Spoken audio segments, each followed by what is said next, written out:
الكريم المنان الرحيم الرحمن والصلاة والسلام الأتمان الأكملان الأدومان المتلازمان على من أرسله الرحمن رحمة للأكوان سيدنا ونبينا ومولانا محمد سيد ولد عدنان وعلى آله وصحبه ذوي الرفعة والمكان. أما بعد, Al-Muhtaramun yang kita muliakan, para asatidz, para orang-orang tua yang hadir pada sore yang penuh berkah hari ini. Kita lanjut ya. Bismillahirrahmanirrahim. Radhiyallahu ankum. Wa qala al-Imam Al-Ghazali Abi Hamid Muhammad bin Muhammad Al-Ghazali rahimahullah wa nafa'ana bi ulumi fid darain ila an qala radhiyallahu ankum. Imam Syafi'i terkenal juga orangnya dermawan. Kemarin kita lihat bagaimana beliau lagi mandi ya, bayar orang al-hammami yang bantuin di kamar mandi, bersih-bersihkan mandi, ngasih uang dengan jumlah yang kemarin kita udah hitung tuh ya, jumlahnya sangat besar. Barangnya jatuh, diambilin, dikasih hadiah dengan jumlah yang besar. Itu ciri zuhud.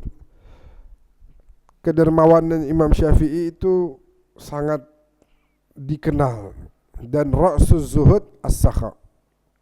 Pangkal dari orang zuhud itu sakha, dermawan. Mustahil seseorang dikatakan zuhud kalau dia tidak dermawan. Karena bagaimana dia mau zuhud tapi dia pelit sama harta duniawinya dia. Sedangkan orang zuhud itu orang yang tidak cinta, tidak condong hatinya terhadap dunia, zail, al-fani, yang bakal hilang, yang sifatnya sementara doang ini.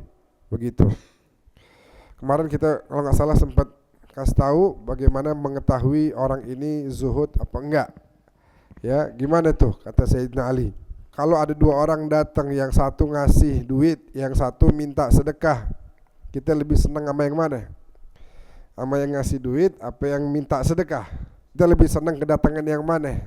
Nah, kalau kita lebih senang kedatangan orang yang ngasih duit, fa'lam annaka min ahli dunia. Berarti kamu masih termasuk golongan orang dunia.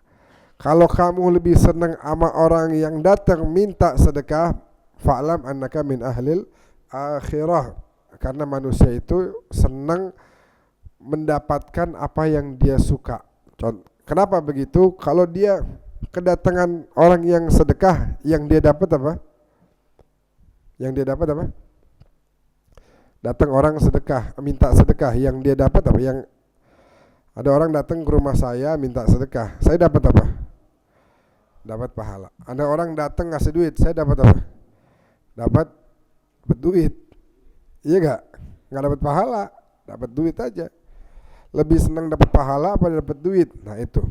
Kalau duit urusannya di dunia, pahala urusannya di akhirat. Jadi cara tahu kita min ahli dunia atau min ahli akhirah gitu aja. Itu kita dengar waktu itu ceramahnya Syekh Mutawalli Asy-Sya'rawi rahimahullahu rahmatan wasi'ah.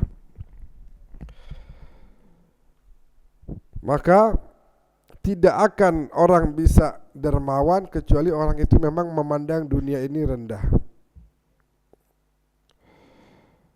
Dan menunjukkan daripada zuhudnya Imam Syafi'i dan rasa takutnya yang besar kepada Allah adalah semangatnya yang selalu mengerjakan pekerjaan yang bermanfaat di akhirat. Ada seorang muridnya namanya Al-Harth, muridnya Imam Syafi'i. Lagi pergi ke Safa, bukit Safa yang ada di Mekah, antara Safa dan Marwah, ada sa'i itu ya. Perjuangan seorang ibu yang ingin mencari air untuk putranya, yaitu Nabi Ismail. Antum bisa bayangin waktu itu kejadiannya ya. Nabi Ibrahim disuruh sama Allah pergi ke pergi ke Mekah. Dari mana waktu itu? Dari Palestina. Ada yang bilang juga dari Irak, salah satu. Sampai di Mekah, kata Allah, Ibrahim pulang, tinggalin Hajar istrimu dan anakmu yang baru berapa bulan tuh, Ismail, tinggalin aja di situ. Nggak ada tempat tinggal, nggak ada orang yang dikenal, dan tempatnya itu kering, tandus. Apa kata Nabi Ibrahim? Rabbi inni askantu min dzurriyyati biwadin ghairi dzi zara' inda baitikal muharram. Ya Allah, saya tinggalkan anak saya dan istri saya ini di tempat yang ghairi dzi zara', yang enggak ada tumbuhan bisa tumbuh di situ. Kering. Batu semua. Enggak ada air. Tapi Nabi Ibrahim tawakal, Rabbana liyuqimus shalah.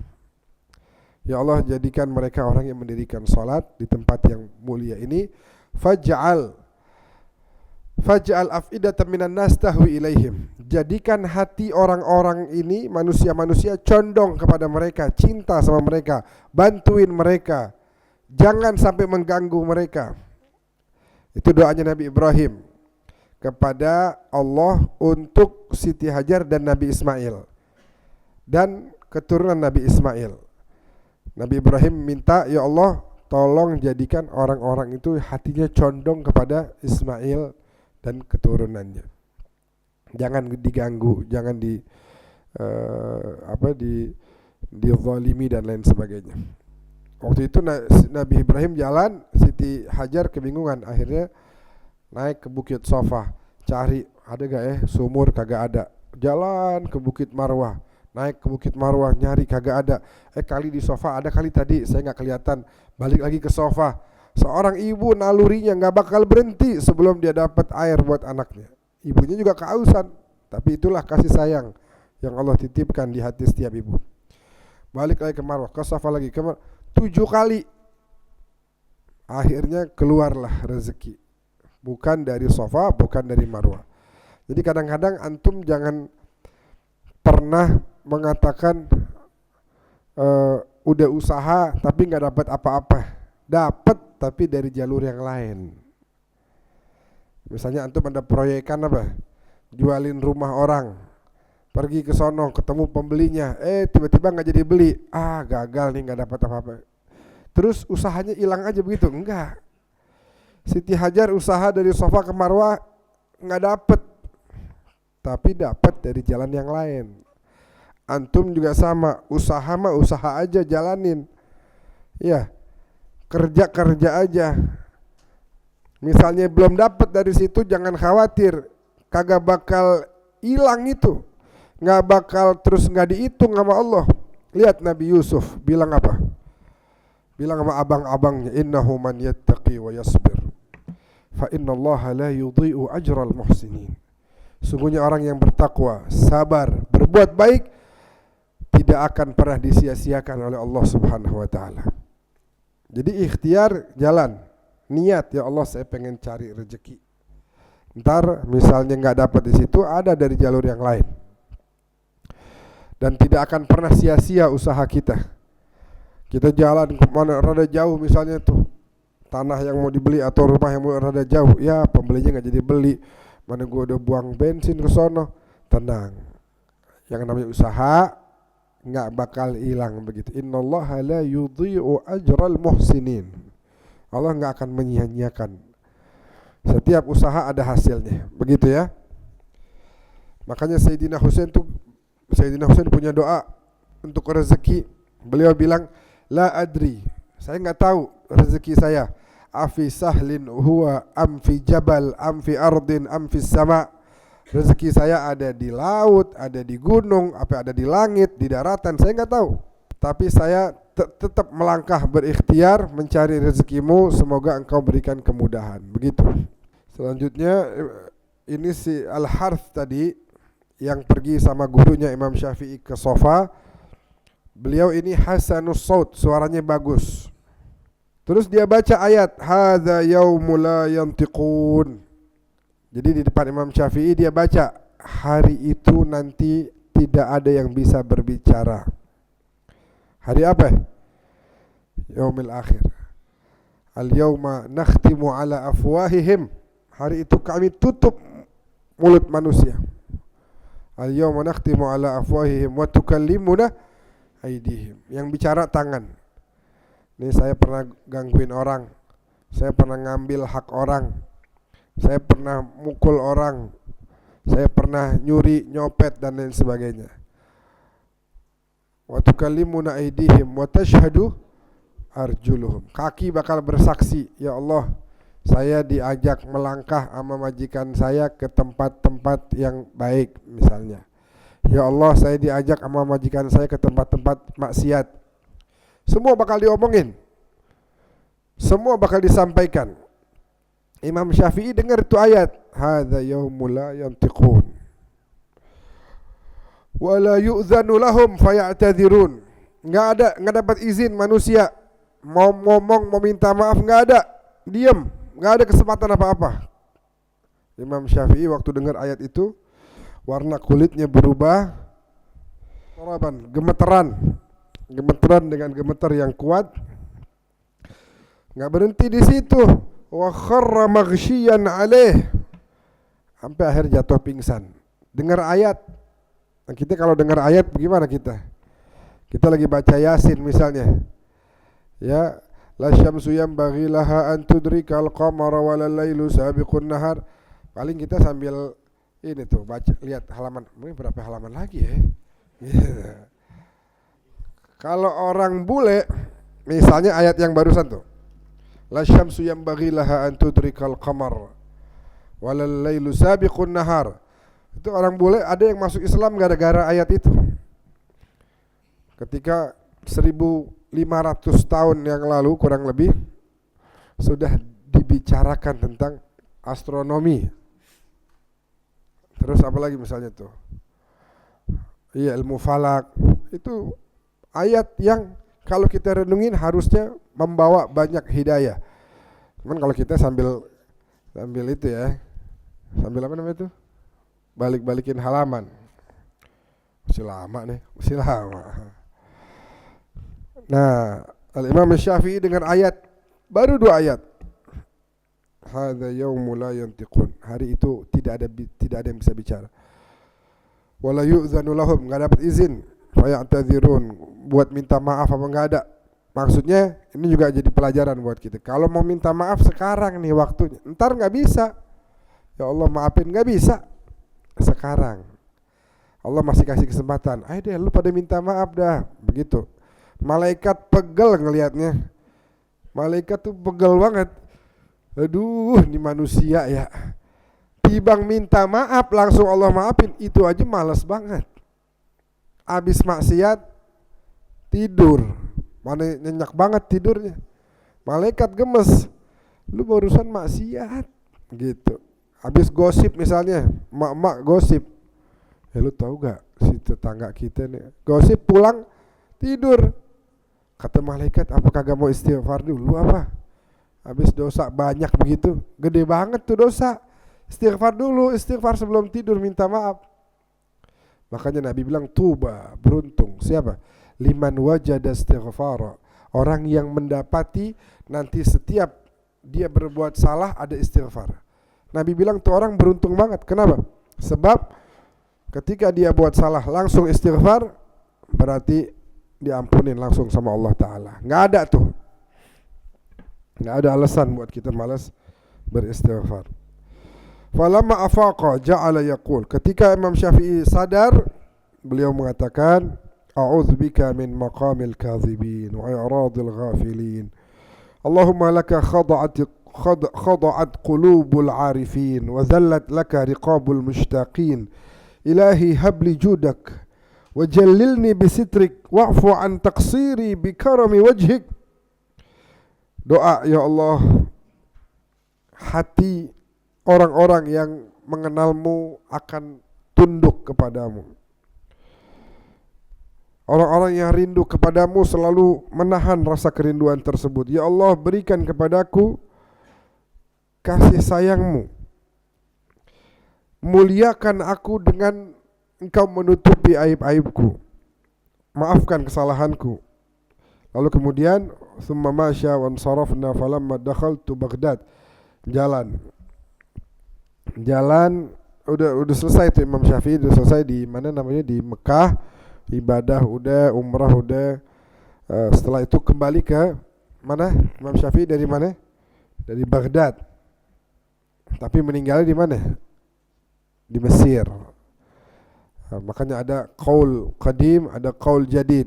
Di Baghdad Imam Syafi'i sudah bikin beberapa fatwa hukum, di Mesir ada lagi ya, ada perkembangan begitu, ada tambahan, ada sedikit perubahan. Kemudian Al-Harth ini cerita ketika sampai di Baghdad, kita ngelihat satu orang lagi wudu. Terus Imam Syafi'i bilang, ahsin wudu'ak, perbaiki wudu'mu, begitu. Semoga Allah akan memperbaiki urusanmu di dunia dan di akhirat. Lalu orang itu nengok, ternyata Imam Syafi'i waktu itu diikutin sama murid-muridnya yang sangat banyak. Lalu orang itu selesai wudu, datang dia bilang, kata Imam Syafi'i, halaka min hajah, kamu punya keperluan? Dia bilang, na'am, ada. Apa? Tu'allimuni mimma 'allamaka Allah syai'an. Tolong ajarkan aku ilmu yang Allah telah ajarkan kepadamu. Kemudian kata Imam Syafi'i, i'lam, ketahuilah, anna man saddaqallah naja. Ketahuilah bahwa siapa orang yang percaya kepada Allah, dia akan selamat. Percaya kepada Allah, dia akan selamat. Wa man ashfaqa ala dinihi salima minar rada. Siapa yang punya perhatian terhadap agamanya bakal selamat dari kehancuran. Wa man zahada fid dunya qarrat ainahu bima yarahu min thawabillah ta'ala ghadan. Siapa yang zuhud di dunia, sederhana hidupnya, ntar di akhirat bakal hidup dengan kehidupan yang mewah dan menyenangkan. Afala aziduk, kata Imam Syafi'i, mau gak saya tambahin lagi nasihat? Naam, mau. Man kana fihi thalath khisal faqad istakmal al-iman. Siapa orang yang punya 3 sifat, imannya sudah sempurna.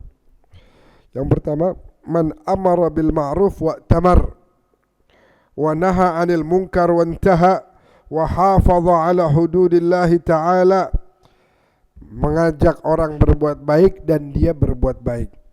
Ini sifat pertama. Sifat kedua, mencegah orang dari perbuatan mungkar, dia pun mencegah dirinya dari perbuatan mungkar, dan menjaga batasan-batasan hududullah, syariat Allah. Kita harus jaga. Ini Imam Syafi'i bisa begini diantaranya karena pendidikan yang baik. Ibunya tuh dari Imam Syafi'i masih kecil perhatian, gimana Syafi'i, belajarnya gimana?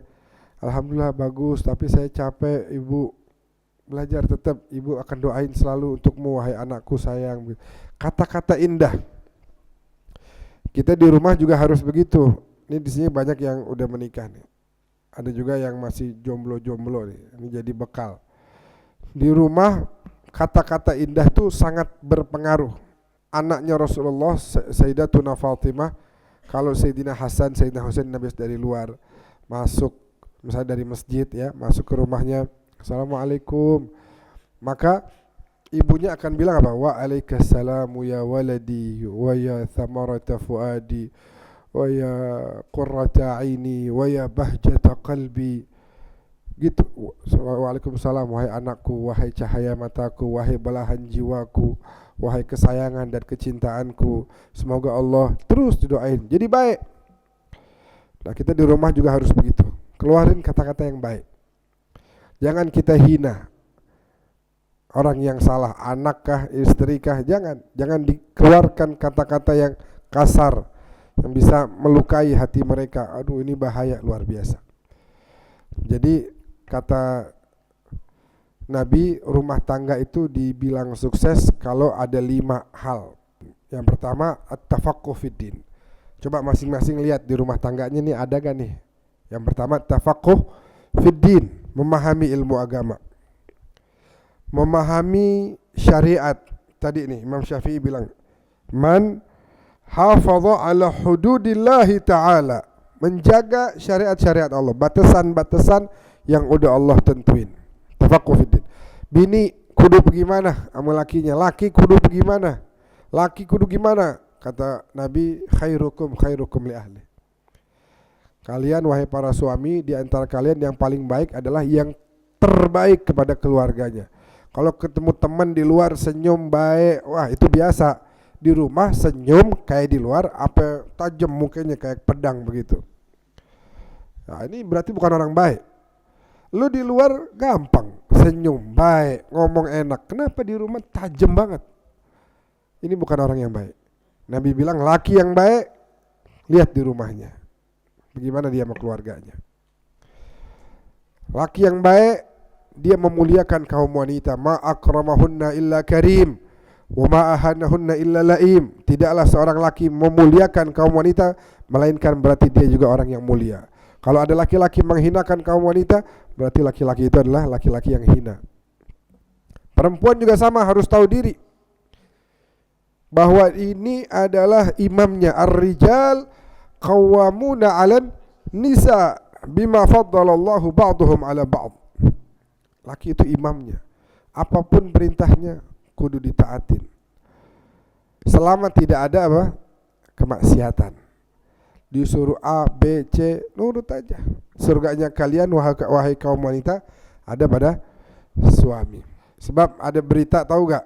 La ilaha, orang gak tahu agama, gak tahu hukum. Ada berita laki jual bininya. Mau kemana nih? Agama mau dibawa kemana? Laki jual bininya pakai aplikasi. Giliran ada yang mau datang, dia suruh anaknya keluar. Ayo nak keluar yuk main sama bapak. Dia bilang sama bininya, ntar lu kalau udah rapi lu telepon gua dah, gua balik. Apa nih? Itu yang pertama.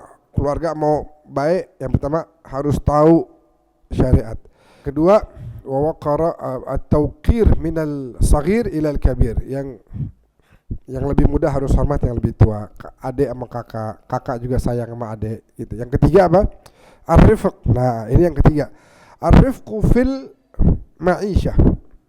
Adanya kelembutan dalam menyuruh, lembut. Meminta pertolongan, lembut. Dalam menegur, lembut. Dalam apapun harus ada kelembutan. Begitu dulu Nabi kita Muhammad sallallahu alaihi wasallam. Yang keempat, al-qasdu awil iqtisadu fin nafaqah. Hemat, ya, tapi bukan pelit. Sakha, kita dermawan.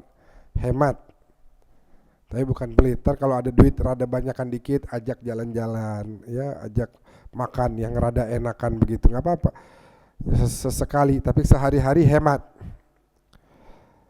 Bukan pelit ya. Bahkan kita dianjurkan tausiah lil iyal, meluaskan, lapangkan rezeki buat nafkah buat keluarga.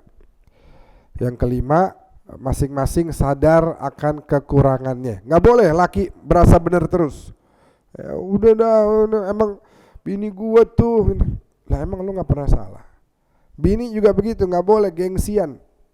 Mau minta maaf gengsi, gue minta maaf kayak ntar gini lagi. Wah ada aja tuh.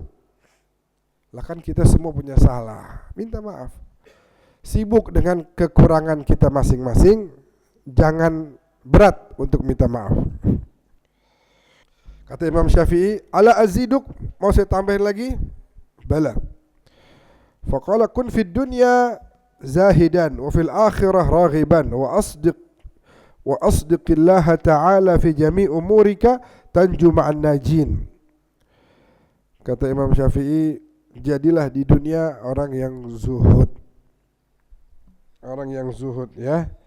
Jadilah di dunia orang yang zuhud dan selalu memiliki keinginan yang kuat terhadap hal-hal yang sifatnya ukhrawi atau akhirat. Wa asdiqillahi ta'ala fi jami' umurik tanju ma'an najin. Dan jujurlah kamu, percayalah kamu, jujur dan percaya. Percaya terhadap semua apa yang telah Allah turunkan melalui syariat Nabi, maka kamu akan selamat. Wa ma atakumur rasulu fakhudhuhu wa ma nahakum anhu fantahu, yang Nabi suruh kerjain, jangan pakai nanya lagi, pasti benar. Yang Nabi larang jauhin, jangan pakai berkelit lagi, tapi boleh dah dikit aja dikit, enggak, jangan, tinggalin aja. Maka tanju ma'an najin, kamu bakal selamat. Imam Syafi'i punya sifat tasawuf itu bukan dari kitab Sulam atau Al-Ijarah atau bab-bab fikih lainnya, tapi dari ilmu Al-Quran, ilmu hadis, ya. Karena semua pelajaran dari dulu semua ada di Al-Quran. Tadi yang Nabi Yusuf bilang, yang saya bawain, dari mana kita dapat? Bukan di kitab fikih. Kitab fikih nggak ada, itu di kitabillah, ada di kitab Al-Quran, ada di hadis-hadis penjelasannya. Jadi dari dulu, dari zaman Nabi Adam, semua ilmu-ilmu yang manfaat ada semua di Al-Quranul Karim. Wa amma kaunuhu aliman bi asal galab wa ulum al-akhirah fa na'rifuhu min al-hikam al-ma'thurah anhu ruya annahu su'ila 'anir riya. Ini terakhir ya. Imam Syafi'i juga punya, selain faqih, bisa tahu hukum-hukum, beliau juga orang yang punya hati yang lembut. Imam Syafi'i juga punya asrarul qalb, banyak rahasia-rahasia yang tertanam dalam hati beliau.